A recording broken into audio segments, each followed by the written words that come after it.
let us continue with the last part of this series of videos about the relationships that are between the Lenormand symbols and the playing card meanings. Here we've got the Eight of Swords, the Eight of Spades, who is linked to the garden. Now, do they seem to match? Indeed, they don't. However, they do, and very much. Let's explore this. We've got that the Eight of Swords, we've got a Spanish expression which is pasar por el tubo, to go through the tunnel, to go through the tube, when we are implying that people should stick to rules, and if you have to do something, to stick to it. You will have to do it, no matter if you like it or if you want it or you don't. When you are forced and you have to force yourself to do something that you must do, that you should do, that you have to do, actually, that you need to do, then you are passing through the tube. And in this sense, you are putting order into chaos, because you are respecting the order. When you are guided, oriented by your rules, your laws, your principles of order, and you actually obey them, and you actually execute them, then, so you pass through the tube, you are putting order into or over chaos. And for instance, if a forest, a savanna is... so when you put order on a jungle, you get a garden. A garden is an ordained jungle where you enter with you enter into the jungle with your knife, and you cut everything and you put order, and you get a very nice and order and symmetric garden. That would be the actual association with the meaning of the card. So for me, it's quite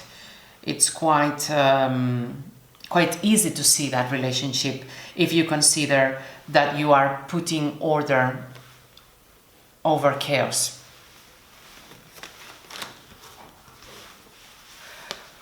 The Nine of Swords, the Nine of Spades, and the anchor.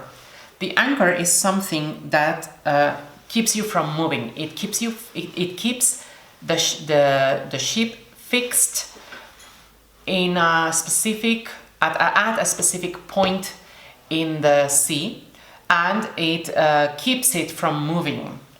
Therefore, here we can see that this person is obsessed. It has an idea. He is fixed with a worrying idea.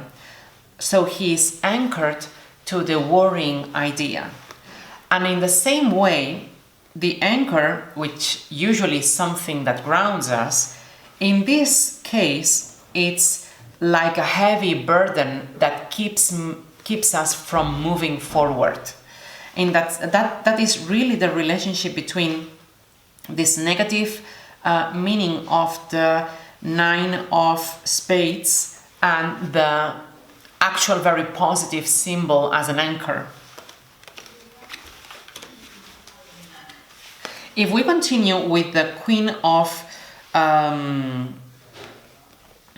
Wands and the Queen of Clubs, which is the snake, we've got here that she is a witch. She's got the black hat, and she represents the magic, and someone who is very straightforward.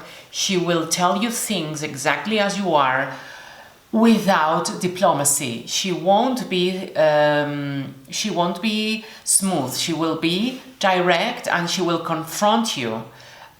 Mostly that kind of people who are very sincere and honest are perceived by other people as enemies. And in the same way, she is the witch, so she's got that magic of potions, which is represented by the pharmacy and the snake, with the venoms that are the chemicals in the pharmacy industry. So we've got this clear relationship between the enemy and the witchcraft of the substances and the witchcraft of the power of the snake. And usually witches are bad.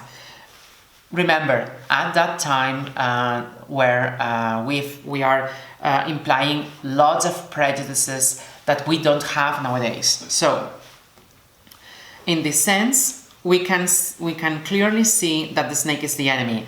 It would also represent the other woman. So, if I am the Ace of Hearts as a woman, for instance, our querent, meaning that our querent is the Ace of Hearts, she can also be the Queen of Hearts. Therefore, this would be the rival, the enemy, the other woman, exactly as the Queen of Spades in that sense.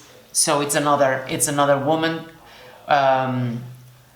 that you would have to keep an eye on, especially because, remember, clubs are ambivalent in their value. Therefore, they are positive, but they have a negative side. So, in this sense, she is a positive woman. She may be a friend of mine, but she would be a snake with double intentions that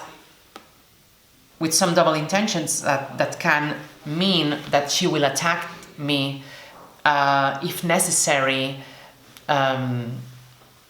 anytime, and probably without me acknowledging her bad intentions, because she is actually my friend. We've got here the Six of Spades, Six of Swords, and the Tower. The Tower in the Lenormand is business. So we've got here going to better conditions. We come from very agitated waters into a calm water, a calm lake. Therefore, we are improving our conditions. In Spanish cartomancy, the Six of Swords represent the ending, the conclusion, the ending of problems. We are concluding the ending of problems, and they confirm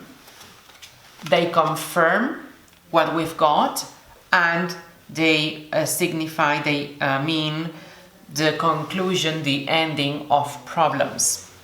So, in that sense, we are going to experience a better position in life.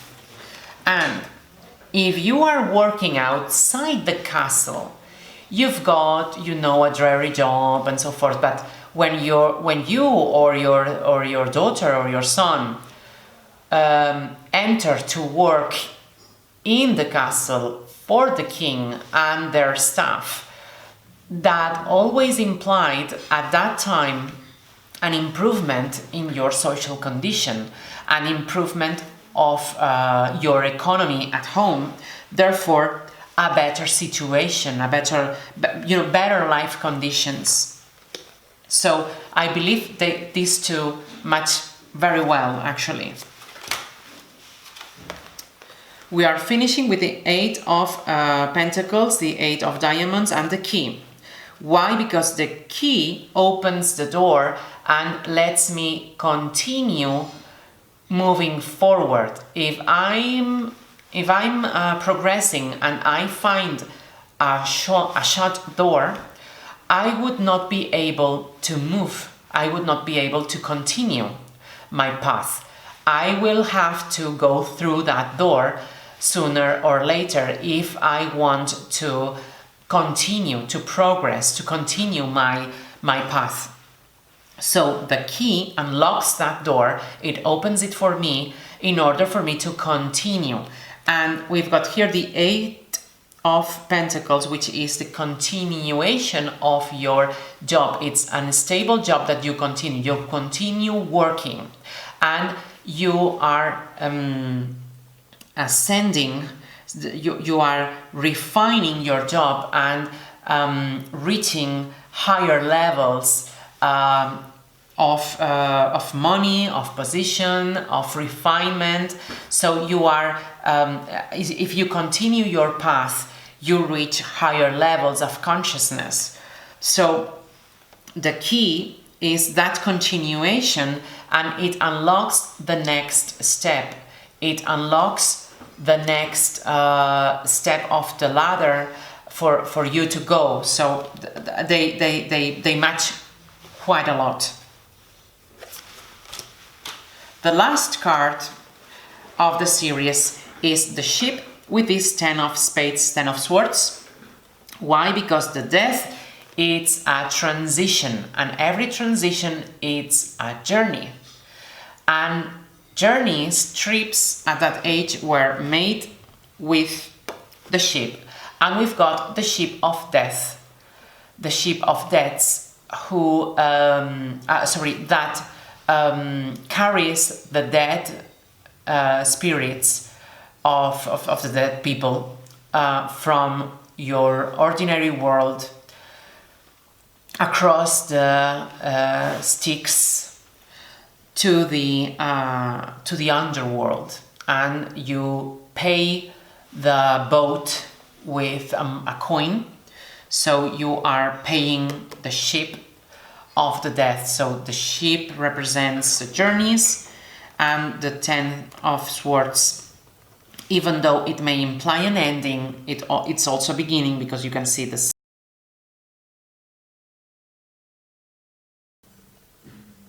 So with this card we see the ending but also the journey, and with the ship we so it represents the trip, the journey, and also an ending. Remember, the next step after death is to catch the boat of the dead and cross the Styx river or lake in order to arrive and enter the underworld. Therefore, those cards are very, very related. Those symbols are very related one another, the ship and the 8 of Spades. So we've come to an end to this series of videos. I hope you liked this review about the symbols of the Lenormand deck and the regular playing cards. It has been fun for me and a great opportunity to speak my English. I haven't got many opportunities to practice, so thank you very much for your understanding about this. And remember the Dream Mentor's motto, which is be happy now because you become what you think about. Thank you very much, and I hope this video has helped you a lot. Bye bye.